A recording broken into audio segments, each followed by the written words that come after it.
여러분 안녕하십니까? 지금 현재 국민의힘 한동훈 비상대책위원장이 연일 더불어공산당, 민주당 종북주사파 운동권 세력들 척결하겠다라는 의지, 그 수위를 계속 올리는 본질이 무엇이겠습니까?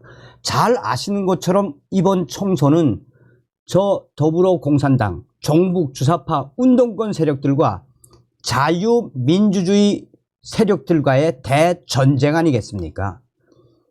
그동안 꼼수에 꼼수를 부리며 선거제 발표를 안 했던 전과사범 이재명, 지금 현재 민주당 난리가 났습니다. 송영길과 조국, 이준석 신당과 함께하겠다라는 민주당, 한마디로 이재명의 충격 꼼수라고 해도 과언이 아니겠습니다. 종송산TV 좋아요, 구독, 알림은 큰 힘이 되겠습니다. 민주당, 송영길, 조국, 이준석, 진보당까지 끌어들일 위성정당 구상. 이재명 더불어민주당 대표는 지난 5일 이번 총선에 적용할 선거제에 대해 현행 준연동형 비례대표제를 유지하고 비례의석 확보에 필요한 비례의성정당을 만들겠다라고 밝혔습니다. 이로써 오는 4월 총선은 지난 총선처럼 꼼수, 떴다방, 위성정당의 난립 속에 치를 가능성이 커졌습니다. 정치권에서는 이재명 사법 리스크 방어를 위한 방탄 국회, 이탄을 만들겠다는 의도라는 강력한 비판이 나왔지만 과반 의석에 민주당이 밀어붙이면 이를 막을 방법은 없습니다. 이재명이는 이날 광주에서 긴급 기자회견을 열어 과거로의 회귀가 아닌 준연동제 안에서 승리의 길을 찾겠다라며 모든 세력들과 함께 위성정당 반칙에 대응하면서 연동제의 취지를 살리는 통합형 비례정당을 준비하겠다라고 말했습니다. 이재명이는 통합형 미래정당이라고 표현했지만 지난 총선 때 민주당이 띄운 더불어시민당 같은 위성정당을 만들겠다는 뜻을 분명히 했습니다. 이재명이는 지난 대선 때 공언한 위성정당 금지 약속을 이날 발표로 파기했습니다. 이재명이는 결국 위성정당에 준하는 준위성정당을 창당하게 된 점을 깊이 사과드린다라고 했습니다. 하지만 그러면서도 여당은 이미 위성정당을 창당하고 총선 승리를 탈취하려고 한다라며 민주당이 추진할 위성정당은 정당방위라고 했습니다. 국민의힘이 위성정당을 만드는데 민주당이 가만히 앉아서 손해를 볼 수는 없다는 것입니다. 이재명이는 칼을 들고 덤비는데 맨 주먹으로 상대할 수 없다라며 같이 칼을 들 수는 없지만 방패라도 들어야 하는 이 불가피함을 이해해 주시기 바란다 라고 했습니다. 무려 이날 이재명과 민주당 위원들은 4번이나 머리를 숙였습니다. 그러나 위성정당은 민주당이 4년 전 국민의힘 반대에도 강행 처리한 선거법에서 파생했습니다. 국민의힘은 민주당이 우리 때문에 위성정당을 만들 수밖에 없다는 건 궤변이자 진실을 호도하는 것이라고 비판을 했습니다. 이재명이는 현행 준연동형 유지냐 아니면 20대 총선까지 적용했던 지역구와 비례를 따로 뽑는 병립형 회기냐를 두고 고심해 왔습니다. 국민의힘은 병립형이 국민이 이해하기 쉬운 제도라는 입장입니다. 하지만 민주당 입장에서는 스스로 만든 현행 제도를 버리고 과거의 병립형으로 되돌릴 경우 당내는 물론 친야 성향 시민단체의 비판이 쏟아질 상황이었습니다. 선거제 논의에 관여해온 민주당의 핵심 인사는 위성정당을 창당하면 당장 여론이야 안 좋겠지만 이재명 대표 입장에서는 같은 편한데 가장 욕을 적게 먹는 길을 택한 것이라고 말했습니다. 비명계 한 위원은 민주당이 총선에서 과반이나 일당을 못하면 당장 이재명 방탄이 위태로워진다라며 이재명 대표가 또 가장 자기중심적이고 실리를 얻는 선택을 했다라고 말했습니다. 정치권에서는 위성정당을 통해 들어온 국회의원들에 대한 부실 검증 비판이 많았는데 또 위성정당이라니 국민을 우롱하는 것 아니냐라는 말까지 나오고 있습니다.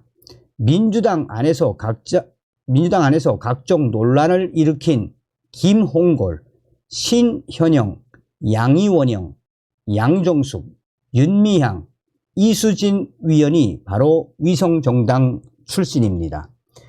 이재명이는 앞으로 추진할 위성정당에 대해 민주개혁 선거대연합을 구축하겠다라고 했습니다. 하지만 지금 단계에서 구체적으로 범위를 특정하기는 매우 어렵다라고도 했습니다. 야권에서는 역대 최대 반윤 정권 전선이 형성될 수 있다라는 전망까지 나오고 있습니다. 녹색정의당과 기본소득당, 진보당 등 원내 정당을 포함해 옥중창당을 추진하는 송영길 전 대표의 신당, 조국 전 법무부 장관의 신당, 이것을 아우르는 연합체가 탄생할 수 있다는 것입니다. 민주당 일각에서는 반윤석열을 표방한다면 문이 항상 열려 있다라며 이준석 개혁신당도 반윤이면 함께할 수 있다라는 말까지 나오고 있습니다. 그러나 이에 대해 꿈같은 소리라는 부정적인 의견도 적지 않습니다. 민주당은 지난 총선 때 이미 정의당 등과의 비례연합 구성에 실패했습니다. 통합진보당의 후신인 진보당, 재판을 받고 있는 송영길 전 대표나 조국 전 장관과 함께하면 민주당에 오히려 짐이 될 거라는 지적도 있습니다.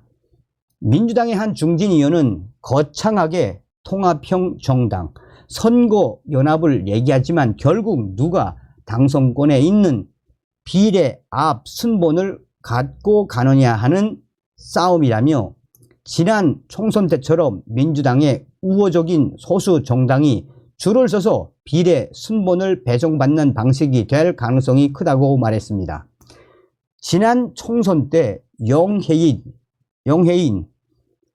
기본소득당 위원, 조정훈 시대전환위원이 민주당의 위성정당인 더불어시민당에서 비례 앞 순번을 받아 국회에 입성을 했습니다. 이런 상황 때문에 실제 야권 선거연합은 민주당이 녹색정의당이나 진보당과 비례 순번을 협의하고 민주당이 특정 지역구에 후보를 내지 않는 식으로 지역구 나눠 먹기가 진행될 것이란 예측이 나오고 있습니다. 민주당과 정의당, 진보당은 과거 선거에서도 이런 식의 선거 연대를 해왔습니다. 작년 4월 전북 전주울 보궐선거에서 진보당 강성희 위원이 당선된 것도 결정적으로 민주당이 공천을 하지 않은 덕분이었습니다. 이재명 대표도 관련 질문에 결국 지역구 문제를 포함해서 대연합을 할 수밖에 없다는 현실적 판단이 들었다라고 말했습니다. 비례연합을 구성하는 과정에서 지역구 관련 협의도 함께 이루어질 수밖에 없다는 것입니다. 이재명이는 선거연합 제안에 김준우 녹색정의당 대표는 최악은 피했다면서 지난 총선 때의 더불어시민당 같은 행태라면 시민들이 결코 용서하지 않을 것이라고 했습니다. 윤희숙 진보당 대표는 연동형 선거제는 야권 총단결을 제도로 촉진하는 열쇠라고 했습니다. 민주당이 지난 총선과 같은 형식으로 선거를 치르기로 결정하면서 위성 정당 난립은 불 보듯 뻔합니다. 2020년 총선 때는 정당 31곳에서 312명이 비례 후보로 등록을 했습니다. 비례 경쟁률이 20대 총선은 3.41대 1이었으며 21대 총선은 6.6대 1로 뛰었습니다.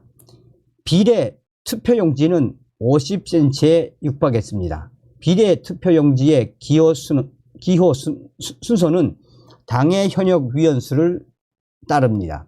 국민의힘과 민주당 모두 위성 정당이 앞에 기호를 확보할 수 있게 위원 꺼주기 탈당에 나설 것으로 보입니다.